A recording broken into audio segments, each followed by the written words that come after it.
साथियों, आप सभी को प्यार भरा नमस्कार, राम राम, जय हिंद। आपके अपने YouTube channel polity with JP sir पर आप सभी का हार्दिक स्वागत है। आपने जो इस चैनल को इतने अल्प समय में लाइक, शेयर और सब्सक्राइब किया, उसके लिए आप सभी का धन्यवाद। आज हम शुरू करने जा रहे हैं भारतीय संविधान का नया टॉपिक, भारतीय संविधान में अनुसूचियां। यदि अनुसूचियों की अपन बात करें तो वर्तमान में भारतीय संविधान में 12 अनुसूचियां हैं और 22 भाग हैं। ये भारत का जो संविधान है वो दुनिया का सबसे विस्तृत और लिखित संविधान है। यदि बात करें तो वर्तमान में जो 12 अनुसूचियां हैं, यदि मूल संविधान की अपन बात करें, जब संविधान बना था मूल संविधान, उस मूल संविधान में 8 अनुसूचियां थी। फिर समय और परिस्थितियों के अनुसार अपन ने संविधान में नई अनुसूचियां हैं वो जोड़ते गए। तो आइए आज उन्हीं अनुसूचियों की अपन बात करते हैं कि अनुसूचियां क्या हैं, कौन कौन सी अनुसूची में कौन कौन से विषयों को शामिल किया गया है, कब कब अपने नई अनुसूचियां जोड़ी है, उनकी आज हम बात करते हैं। तो साथियों, भारतीय संविधान में जो वर्तमान में 12 अनुसूचियां हैं, उन अनुसूचियों को आपको याद करने का एक तरीका है। उस तरीके को आप यदि भूलना चाहें तो भी नहीं भूल पाएंगे। उस तरीके की अपन चर्चा करते हैं। आपने नाम सुना होगा, सास का नाम सबने सुन रखा है, क्योंकि सास भी कभी बोलती है, सबने सुन रखा है। तो सास है वो सबकी सास है, वो राजा होती है। सास है वो क्या है? राजा है। और राजा होते हैं, उसके कुछ उसूल होते हैं। उसूल किसे कहते हैं? जो रूल है उन्हीं को उसूल कहते हैं, जो नियम है, जो कानून है, जो कायदे हैं। सास है वो राजा है और राजा के क्या हैं? उसूल हैं। राजा के उसूल हैं।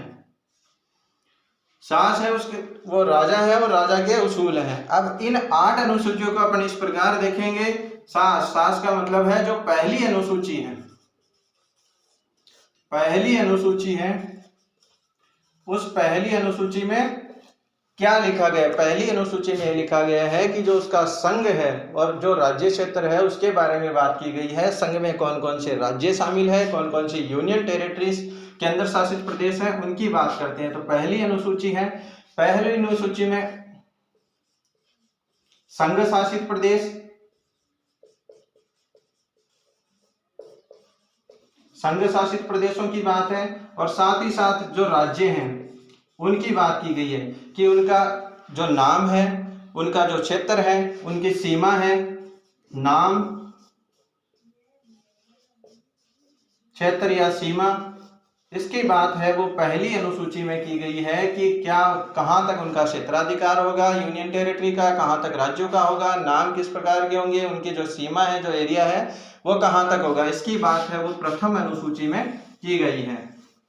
बात करें दूसरी की, दूसरी में जितने भी जो अधिकारी, अधिकारी का तात्पर्य है कि जो अपने राष्ट्रपति हैं, राज्यपाल हैं,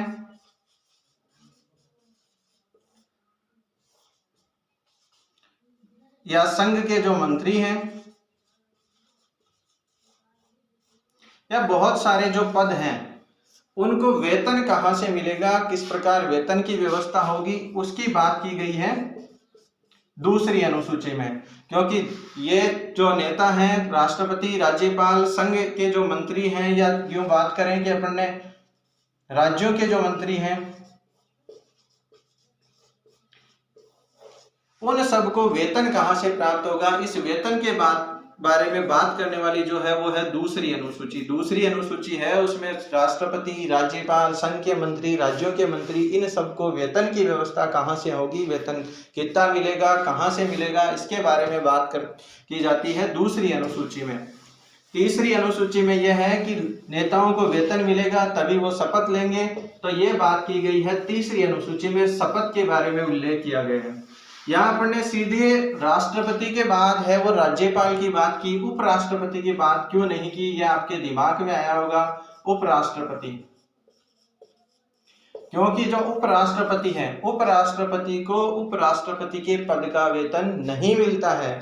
उपराष्ट्रपति को वेतन मिलता है जो राज्यसभा है, उस राज्यसभा का वो सभापतित्व करता है, राज्यसभा का वो सभापति होता है। सबको पता होगा और अभी तो इसलिए पता होगा क्योंकि जो राज्यसभा के सभापति हैं या उपराष्ट्रपति हैं वो वर्तमान में कहाँ, जो वर्तमान के जो उपराष्ट्रपति हैं वो अपने राजस्थान से ही बिलोंग करते हैं, राजस्थान के निवासी हैं और जिनका नाम भी आपको पता होगा कौन है, राजस्थान के ही हैं और श्रीमान जगदीप धनखड़। श्रीमान जगदीप धनखड़ कहां से बिलोंग करते हैं, झुंझुनू से। यानी जो वर्तमान में उपराष्ट्रपति है वो श्रीमान जगदीप धनखड़ है, वो राजस्थान से ही बिलोंग करते हैं और ये राज्यसभा के उपसभापति है और उपसभापति के नाते इनको वेतन मिलता है, उपराष्ट्रपति के पद का वेतन नहीं मिलता है। साथियों, बात करें तीसरी अनुसूची की। तीसरी अनुसूची में अपन ने बताया कि वेतन की बात की जाती है। इस वेतन में दूसरी अनुसूची में वेतन की है, तीसरी में है शपथ की बात की जाती है। तीसरी में है वो शपथ की बात की जाती है। और शपथ किस प्रकार की शपथ ली जाती है, जिसमें राष्ट्रपति, संघ के मंत्री, राज्यों के मंत्री,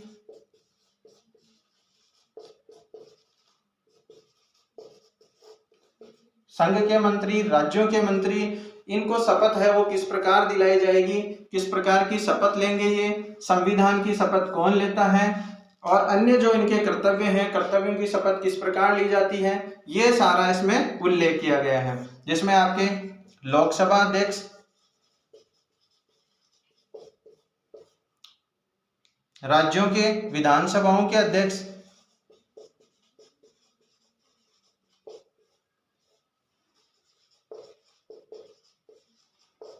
यानी शपथ का उल्लेख आपकी तीसरी अनुसूची में किया गया है। यदि अपन बात करें चौथी अनुसूची की, तो चौथी अनुसूची में है वो राज्यसभा की। जो राज्यसभा है,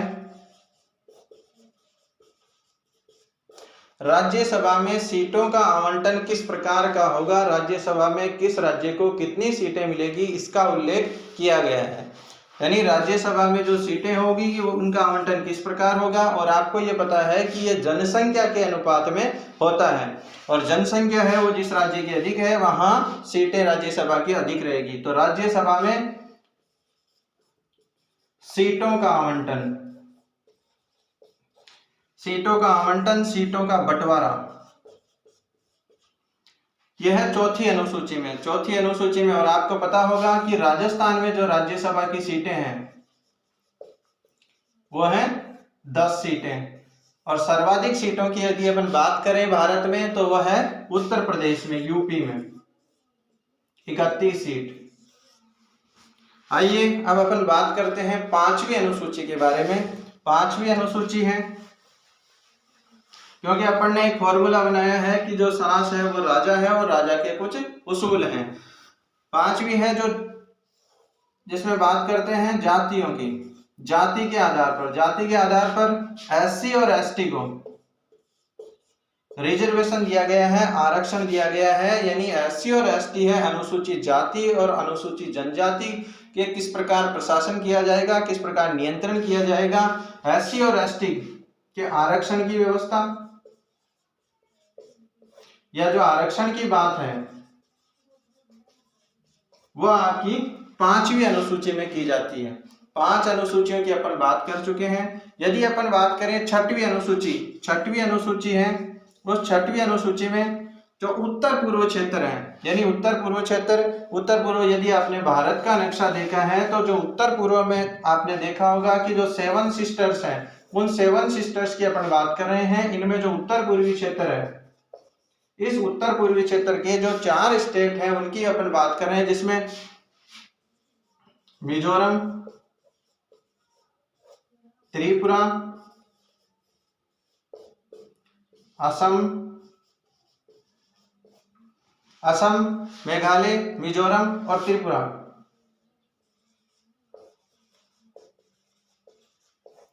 इन 4 क्षेत्रों में जो उत्तर पूर्व के क्षेत्र हैं उनमें जनजातीय क्षेत्रों का किस प्रकार का प्रशासन होगा उसकी अपन बात कर रहे हैं। तो उत्तर पूर्वी क्षेत्रों में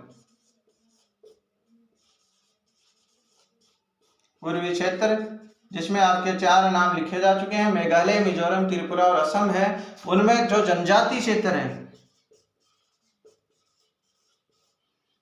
जो ट्राइबल एरिया है, उनका प्रशासन है वो किस प्रकार किया जाएगा,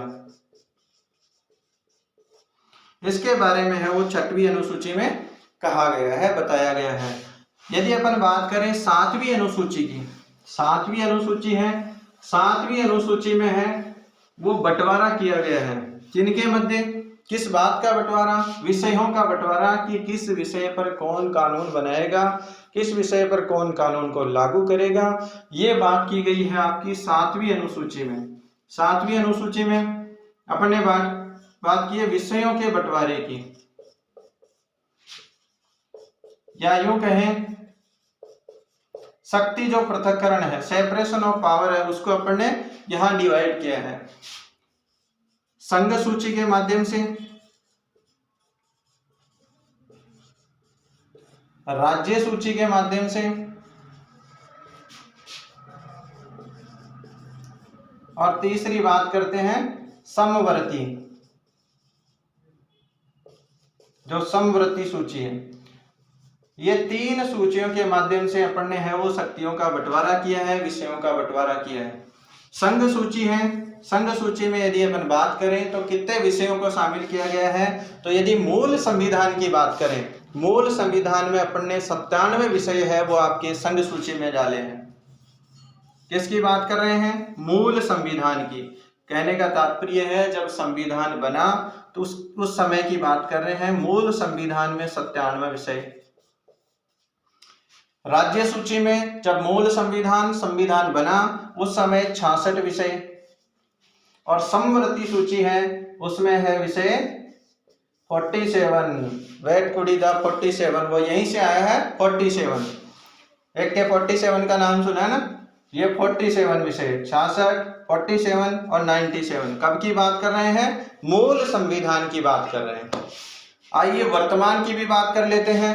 वर्तमान की यदि बात करें तो आपकी जो अनुसूची है 7वीं, वर्तमान में है संघ सूची में 100 विषय।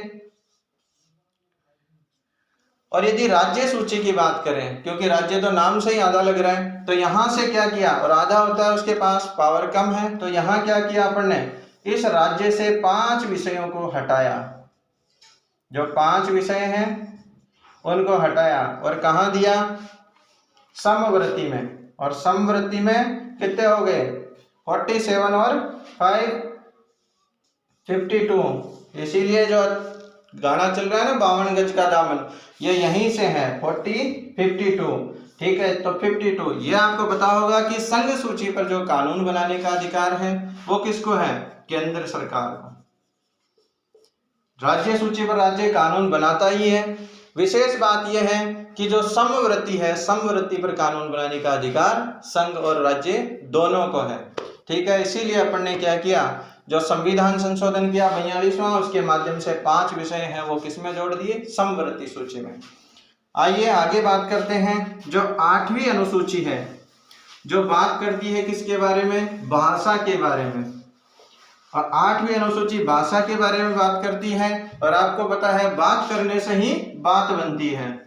तो 8वीं अनुसूची भाषा, भाषा है वो बात करने का माध्यम है।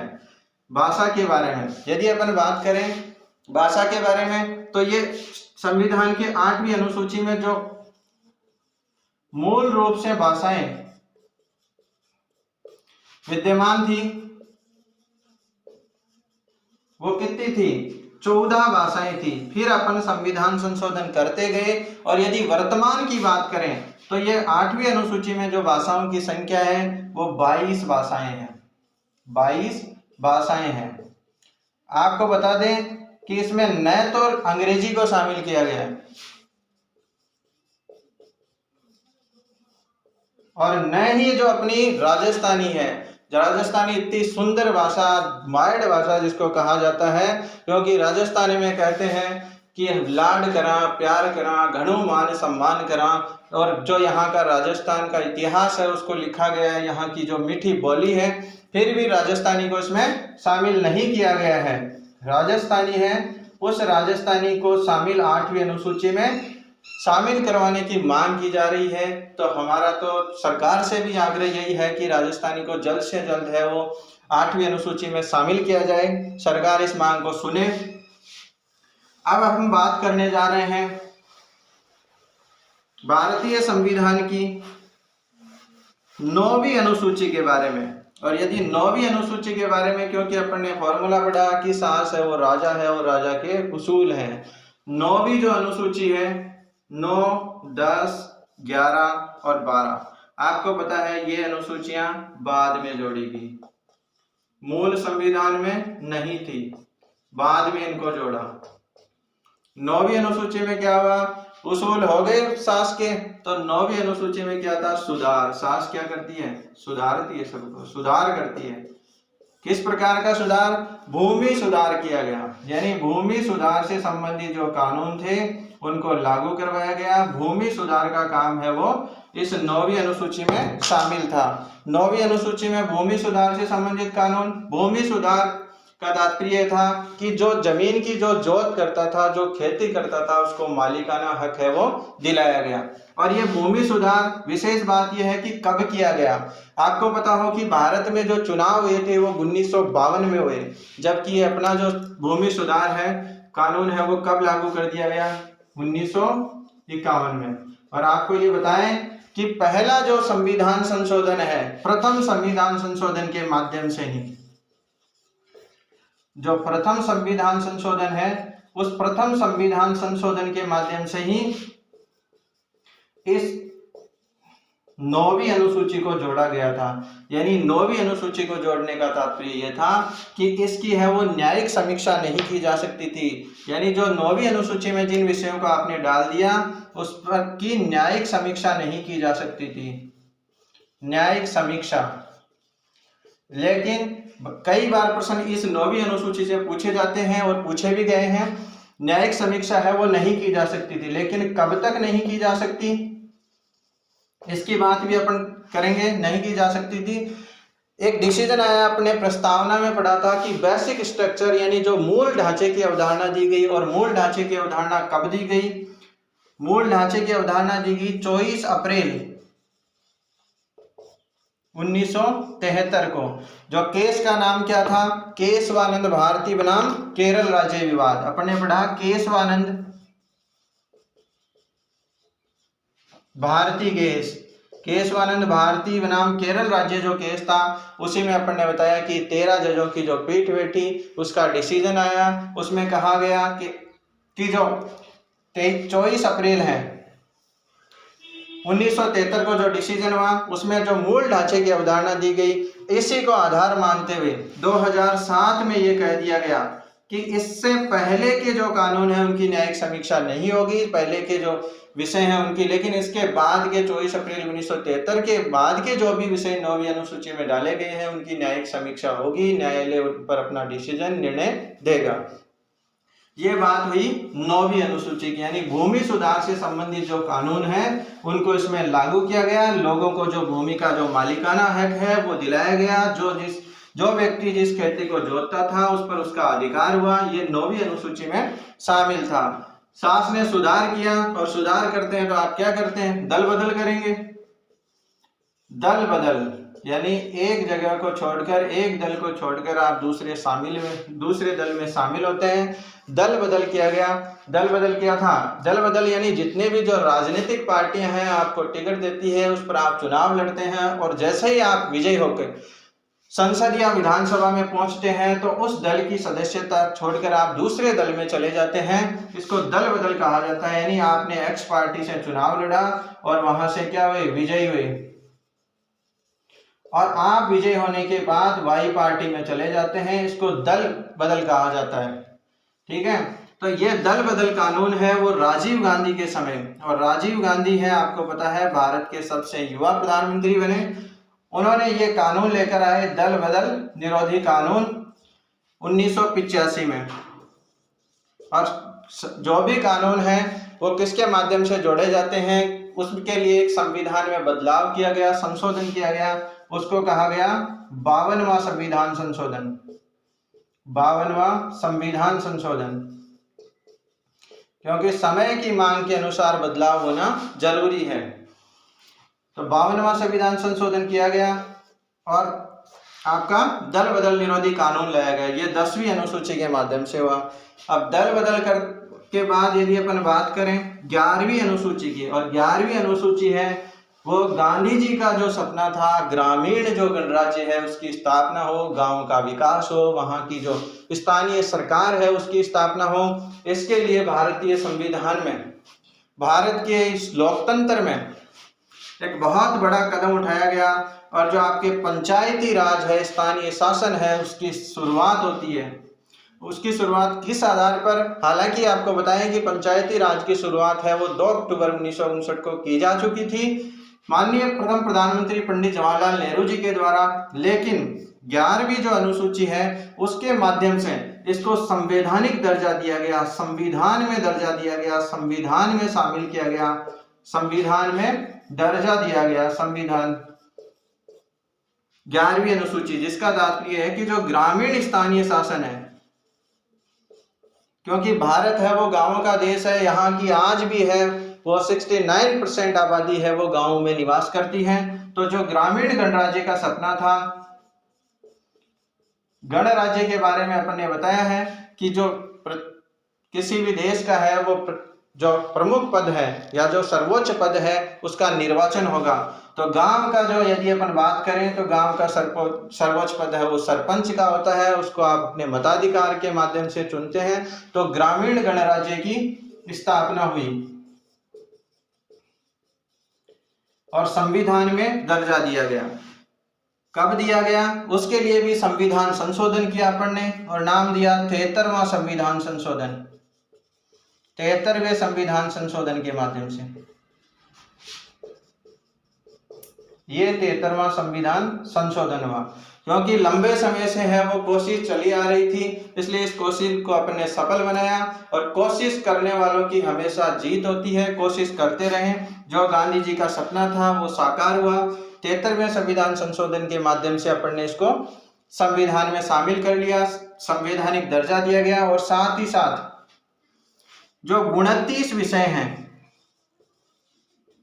उन 29 विषयों को है वो पंचायती राज को सौंप दिया गया, पंचायती राज को सौंप दिया गया। आप सभी को पता है कि जो ग्रामीण पंचायती राज है या वो 3 स्तर का है, जिसमें आपके गांव, ग्राम पंचायत, पंचायत समिति और जिला स्तर पर जिला परिषद। इसके माध्यम से 73वां संविधान संशोधन लागू किया गया। इसीलिए आपको पता है प्रतिवर्ष 24 अप्रैल को यह हुआ। कब? 73वां संविधान संशोधन 1992 को 24 अप्रैल को प्रतिवर्ष अपन मनाते हैं पंचायती राज दिवस। पंचायती राज दिवस है वो प्रतिवर्ष है वो 24 अप्रैल को मनाया जाता है। और अब हम बात करें 12वीं अनुसूची के बारे में। जो 12वीं अनुसूची है वो, उसमें भी 3 स्तर की बात की गई है, लेकिन 12वीं अनुसूची है वो शहरी स्थानीय स्वशासन की बात करती है, शहरों की बात करती है। शहरी स्थानीय जो स्वशासन है उसमें भी 3 स्तर की बात करते हैं। और 3 स्तर है वो आपके हैं नगर पालिका, नगर परिषद और नगर निगम। इनकी बात है वो शहरी स्थानीय शासन में की जाती है। और इनको जो विषय सौंपे गए हैं शहरी स्थानीय शासन में, वो 18 विषयों की यहाँ बात की जाती है। 18 विषय हैं, उनके जो नियम है, कानून है, वो बनाएगी आपकी शहरी स्थानीय शासन। और जो शहरी स्थानीय शासन है उसको जोड़ा गया है आपके 74वें संविधान संशोधन के माध्यम से 1992 में। 74वां संविधान संशोधन 1992 में। ये अपन ने बात की भारतीय संविधान में जो अनुसूचियां हैं उनकी अपन ने डिटेल चर्चा की। कुछ प्रश्न भी हैं जो एग्जाम्स में पूछे जाते हैं, जिनके अपन अगले वीडियो में चर्चा करेंगे। मेरा तो यही आपसे आग्रह रहेगा कि आप इस चैनल को अधिक से अधिक लाइक करें, शेयर करें, सब्सक्राइब करें, क्योंकि जो आपके सपने हैं उनको साकार करने के लिए आपको कड़ी मेहनत करनी होगी। और जो अपने सपने हैं उनके लिए आप हमेशा मेहनत करते रहें, क्योंकि कोशिश करते रहें, आप जीतेंगे जरूर। क्योंकि यदि आप निकले हैं अपने मुकाम को प्राप्त करने के लिए, तो हमेशा अपने आप को मोटिवेटेड रखें, क्योंकि कुछ ना कुछ आपको प्राप्त होगा, या तो आप जीतेंगे या कुछ ना कुछ सीखेंगे। और यदि आप जीतने के लिए निकले हैं तो अवश्य जीतेंगे। साथियों, आपको इस चैनल को लाइक करने के लिए, शेयर करने के लिए, सब्सक्राइब करने के लिए बहुत बहुत धन्यवाद। जय हिंद, जय भारत।